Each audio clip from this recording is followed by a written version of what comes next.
Welcome to It's All About Connection, NVC with Dr. B.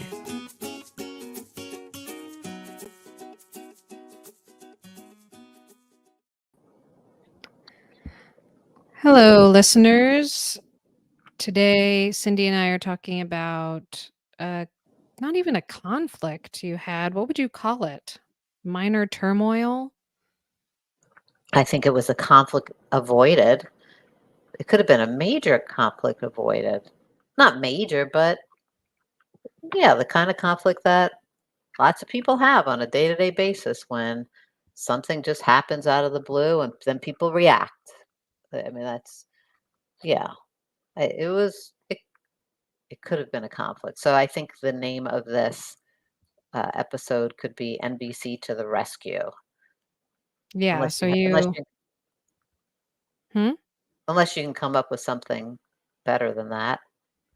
Almost conflict, near, I don't know. Yeah, what did you have? You had a near conflict. We had a quote, excellent communication to avoid a conflict is what happened. Yeah. Yeah. So what happened? Well, I'll share. I just want to say for those of you that are watching this on YouTube, also just want to make mention that you have Heather the ghost here. Do you want to say anything about that? So if people are questioning why they're not seeing you, Heather. Yes. It's because I'm a ghost now.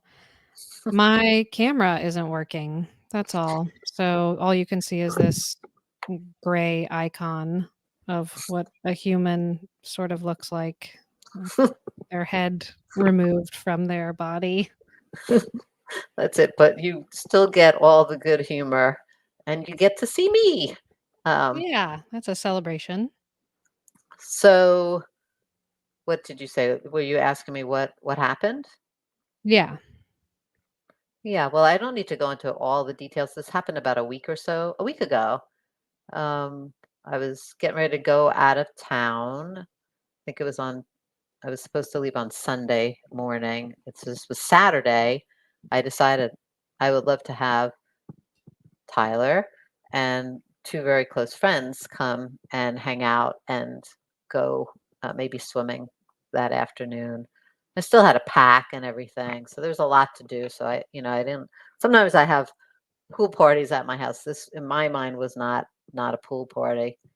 But I guess maybe that's where some of the lack of communication came into play because I invited Tyler and, you know, she asked if she could invite somebody, which I was fine with. But then I decided I was going to make a lunch and have it inside because it was really hot. And then it just, yeah, the invitation that was extended became a little bit bigger than what I had intended it to be, mostly because I just wanted to keep things really simple and because I was wanting to have some kind of intimate time with my friends and my daughter before I left out of town. And yeah, so when I found out what she was driving over, she was actually very close to my house. And when, uh,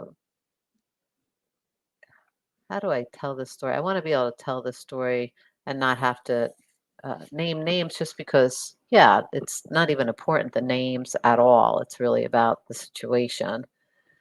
It sounds like you just wanna keep people emotionally safe.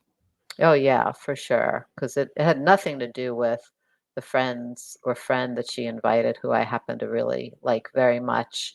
It just really had more to do with the fact that I was wanting some easy time with people that I was very, very, very connected with.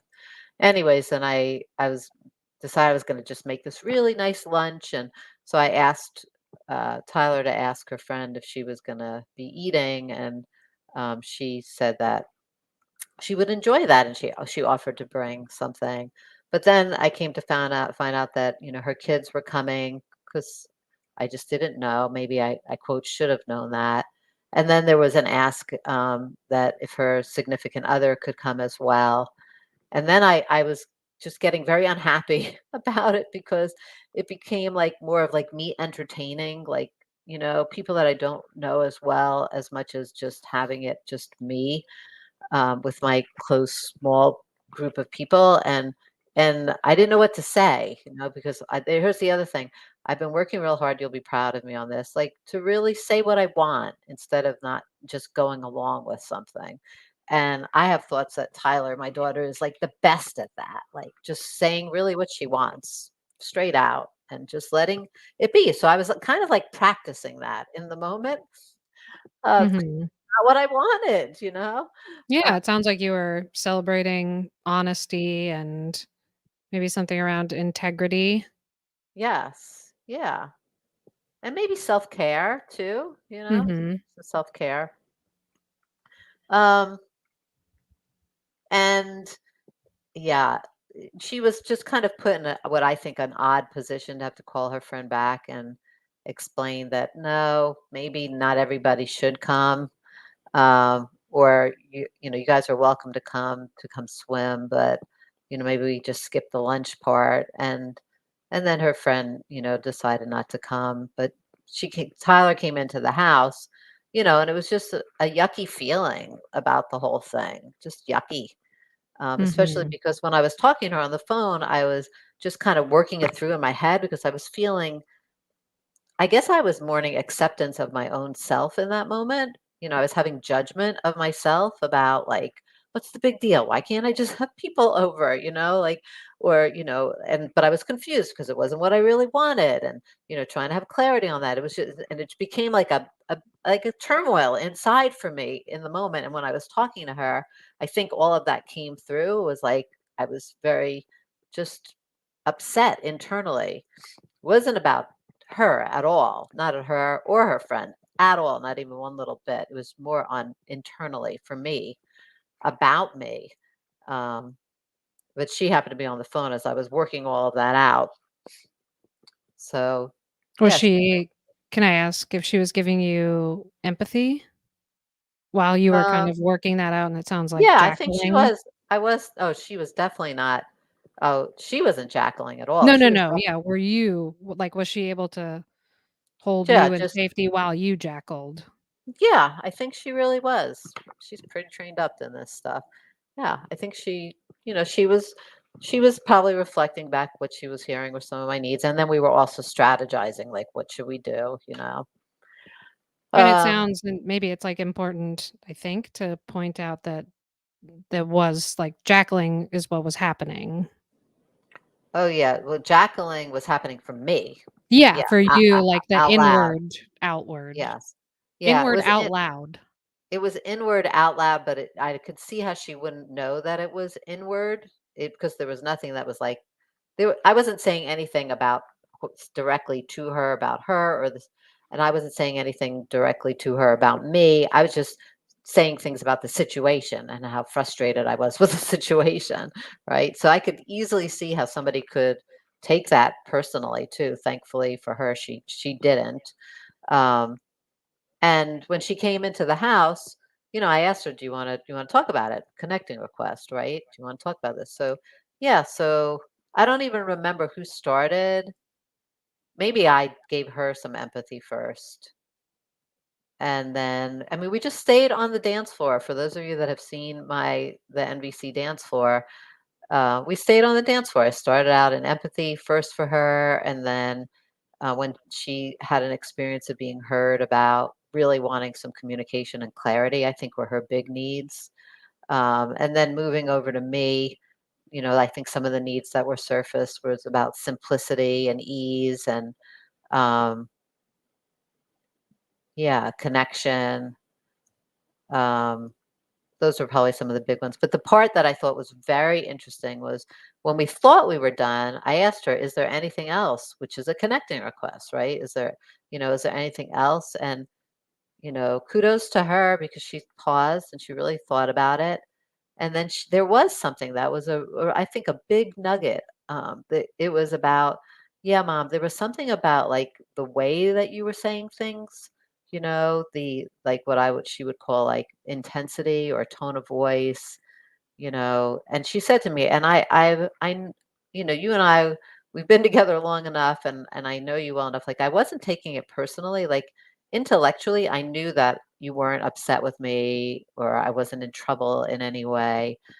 She's like, but like I in my body, like there, like it was still like I had a reaction, kind of like an emotional knee jerk reaction that was not intellectual at all. And so So I it was sounds able to. like maybe there was like the somatic kind of response was stress or Exactly, yes, I do think that there was a stress response, and so I got to reflect and think about her needs in that circumstance, and then I was able even to express, like, like, I hadn't even known until that moment that what I was doing was really it was more about Jackal for me, like, I was feeling embarrassed and yeah, concerned and very confused about, wanting to have what I wanted in that moment, but also wanting there to be kindness, right, for others. And that I wasn't able to like wrap, and that coming out of me was really all of that. But it was, I was just so proud of us in that moment to be able to have that kind of conversation, the quality of the conversation, and to surface that she actually had a stress response. Like that was a big lesson for me, a big learning, a big awareness for me to have that I don't think I would have had we not used our NVC skills and deepened and made sure that we were fully heard and complete in the conversation. We wouldn't have gotten to that, and I would not have had that aha, which, I mean, I can't say for sure, but I do think, like, it was pretty, it impacted me, like, to know that that was her experience, and I would like to think that I will be a lot more mindful about, my tone of voice, my intensity. That's a hard thing to, number 1, keep track of in a moment, and to control in a moment. But I think hearing from her so honestly and in a way that met needs for kindness, like I really want to contribute to her to have, those kinds of moments be easier for her going forward. Um, Mhm. and I just had thoughts like it was a perfect NVC conversation that, yeah, I think in many other circumstances could have gone really wrong. Could have been like, you know, I might not have had awareness that this was really me jackling in. I wouldn't have ever gotten to that awareness. She might have thought I was upset with her, and maybe defended herself and said things back to me. I mean, this is my thinking is that this is how it often goes, right? We just kept with the observation of the feelings and needs and the connecting requests and making sure that it was balanced back and forth, me listening for needs, her listening for needs, checking in with self to make sure there was nothing still yet to be said. Yeah. Um, Yeah, it sounds like you guys really worked the process pretty swiftly and that needs for discovery and learning and growth and connection were met.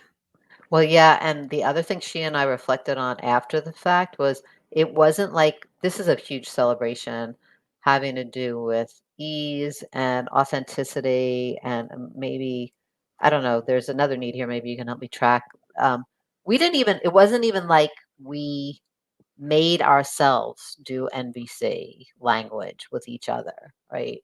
We just fell right into it. This is like what we did. It Yeah, was it just kind of natural. happened. Yeah, Yeah, it was maybe like I mean, that sounds like ease.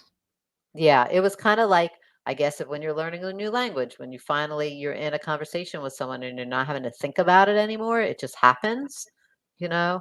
That's exactly what it was like I think for both of us. We just fell right into it, and it was, probably at the most a 10-minute conversation, and then at the end of it, we were just so happy with each other. And it was, in fact, my friends showed up and they're both big NVC folks, big NVC folks. They really love it, apply it, use it, support me in the work as well. And, we were just unpacking it with them like, man, I wish, I could have captured that because, yeah, it was just so seamless and yeah, perfect. Perfect. So Mhm. I think that's all that I have to say about it. I think it was a really good example of where we can all get to eventually. The Um, miracle of NVC. mhm. Yep. And I like the name of the title of this episode to be NBC to the rescue. Yeah. And on that note, if you would like to continue to learn your NVC, please join us at the Bigby Method.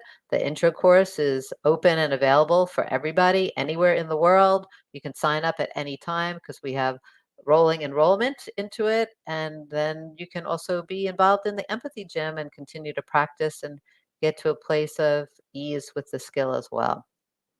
And if you want to call our empathy warm line number, it's 850-706-0488. Thanks all.